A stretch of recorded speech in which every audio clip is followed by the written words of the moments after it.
Look, the gap between professional critics and the people who actually buy movie tickets has gotten so stupid it barely feels real anymore. Nothing made that clearer than the Super Mario Galaxy movie. Right now it honestly feels like critics and audiences are not even talking about the same film.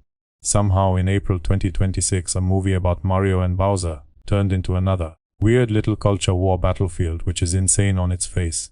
Honestly, the split is almost impressive in a broken sort of way. Critics have this thing sitting at 44% on Rotten Tomatoes, while the audience score got shoved all the way up to 90%. That kind of spread is not normal. Basically, trust has collapsed. One crowd walked into a colorful Mario movie and came out acting like they had just endured some soulless corporate punishment. Meanwhile, the people who paid to be entertained got exactly what they wanted and had a blast. Weirdest of all, Grace Randolph somehow looked at Bowser and Bowser Jr. and landed on Andrew Tate. Seriously, I had to stop and reread that, because it sounded like parody. Bowser is a giant cartoon villain who kidnaps people, screams a lot, blows stuff up, and tries to conquer everything in sight. None of that is new. Everybody knows that is just Bowser. Turning him into some manosphere symbol feels like the kind of terminally online take you get after your brain has been marinating in discourse sludge for too long. Really, that is the bigger problem with modern criticism. Plenty of these people do not just watch movies anymore. Instead, they scan every frame for ideological fingerprints, like they are trying to crack a code no normal person can even see. Suddenly, Bowser cannot just be a fun, ridiculous, over-the-top villain in a children's movie. Apparently, he has to become a political statement.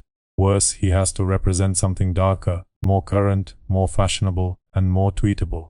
Regular viewers look at him and see a loud, absurd monster with a giant ego. Critics look at him and somehow build a whole essay about male aggression, toxic masculinity, and whatever other buzzword happens to be trending this week. Then, they act confused when ordinary people stop trusting them. After that, Kevin Maher from the Times UK somehow topped the stupidity by giving the movie a 0 out of 5. Usually, a 0 is the kind of score you say for a movie that is technically broken, offensively bad, or flat out unwatchable. Instead, he said the film caused him actual physical discomfort. Yes, physical discomfort, from Mario. At that point, it stops sounding like criticism and starts sounding like bad theater from a guy desperate to make his suffering sound important. Picture that for a second. Kids are laughing, parents are relaxed, and longtime fans are happy because Mario is flying through these huge, colorful galaxy sequences that actually feel like Mario. Some grown man, meanwhile, is apparently sitting there in agony because the movie is too bright, too loud, too fast, or too cheerful.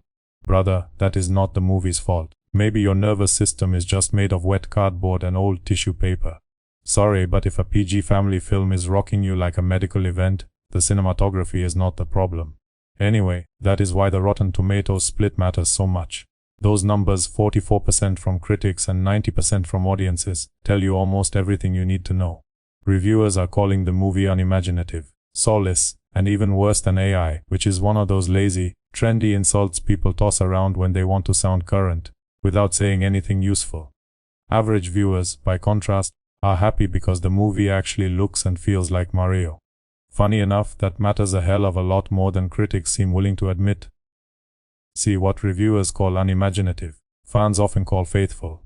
That is the disconnect in one sentence. Professional reviewers seem to want Mario turned into some deconstructed, self-aware reinvention that comments on itself while sneaking in a social thesis, and maybe a little class analysis for dessert. Fans do not want that. Most of them want the music, the visuals, the energy, the movement, the power-ups, the characters, and the feeling they remember from the games. People wanted a Mario movie that actually feels like Mario. Apparently, that is controversial now, which tells you more about critics than it does about the film. Then, there is Chris Pratt.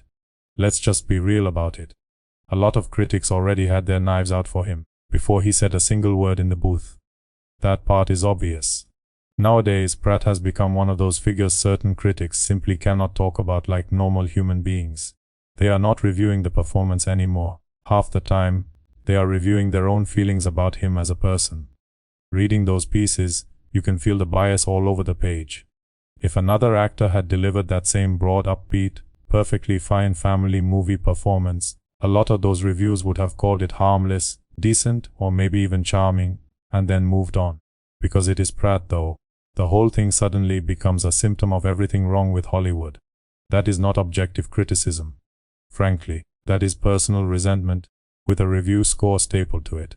Worse still, the double standard becomes impossible to miss when you compare how these same critics handle other franchises. Disney can cough up another dead-eyed remake, or some safe, factory-made studio sequel, and suddenly the concern about soulless corporate filmmaking just vanishes into thin air. Throw in the right ideological posture, and the exact same people start using words like timely important or surprisingly thoughtful. Mario shows up wanting to entertain families for 2 hours, and now those critics rediscover their moral outrage about commercial art. Please. That inconsistency is not subtle and everybody can see it. Because of that, a lot of people have stopped treating critics like neutral guides. The standards do not feel stable anymore. Too often, it sounds like critics decide first whether a movie fits their worldview, then build the review backward from that decision. Give them a corporate product with the right politics, and they suddenly find hidden depth.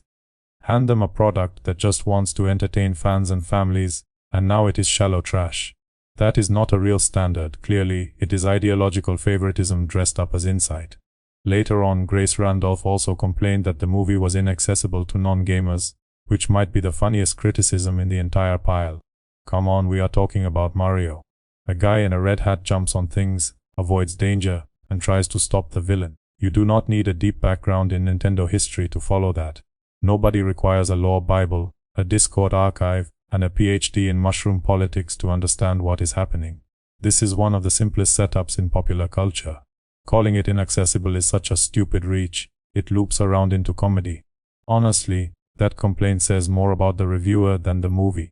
Some critics seem so addicted to hidden depth, layered commentary, and symbolic overreading that when a story is simple and clear, they act like it is either beneath them or somehow confusing. In reality, it is just accessible. That is the point. This is a big family adventure, not some encrypted art house puzzle designed to make graduate students feel special. A children's movie does not need to become a seminar on toxic masculinity, just because one person cannot process a cartoon villain without opening a sociology tab in their head. Another thing critics love to sneer at is fan service, as if giving fans what they actually came for is somehow shameful. That attitude has gotten completely ridiculous. Yes, people want to see the Loomis. Sure, they want Rosalina too. Obviously, they want familiar music, visual callbacks, and little moments that make the whole thing feel connected to the games. None of that is bad pandering. That is the damn point of adapting a beloved franchise in the first place. Fans do not show up wanting the source material stripped apart, so critics can praise how bold and subversive the rewrite is. Audiences want to feel like the people making the movie actually understood why the original mattered. Whenever a film respects its source, critics call it safe. Whenever another adaptation tears everything apart and replaces it with some sterile, industry-approved update, those same critics call it brave.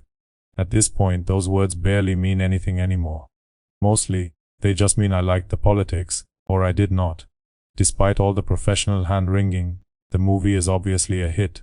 Plenty of this feels similar to what happened with Hogwarts Legacy, where critics, activists, and the usual online hall monitors tried to shape the narrative, and the public just shrugged and showed up anyway. That same energy is all over this situation.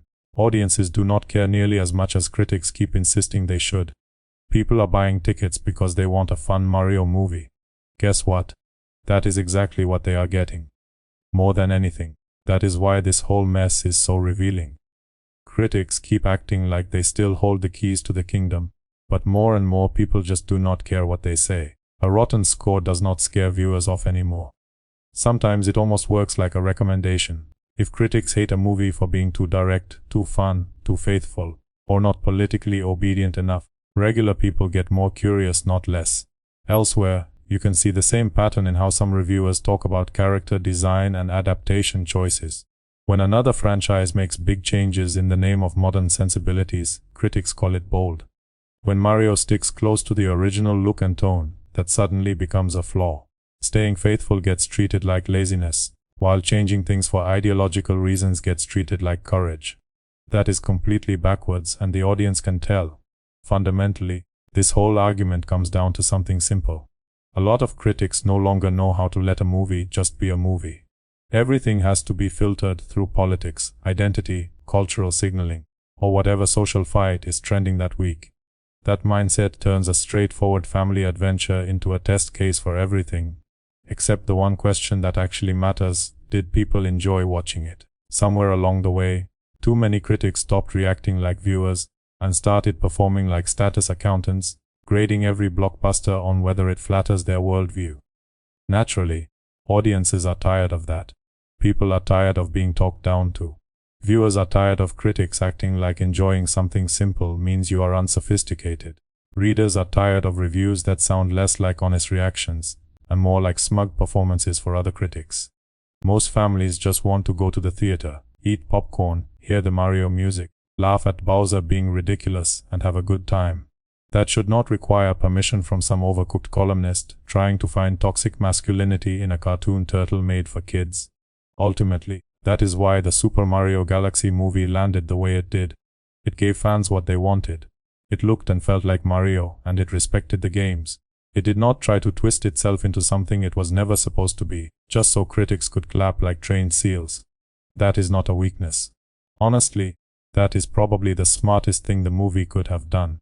By now, the film has become bigger than the reviews anyway. The audience has already made up its mind.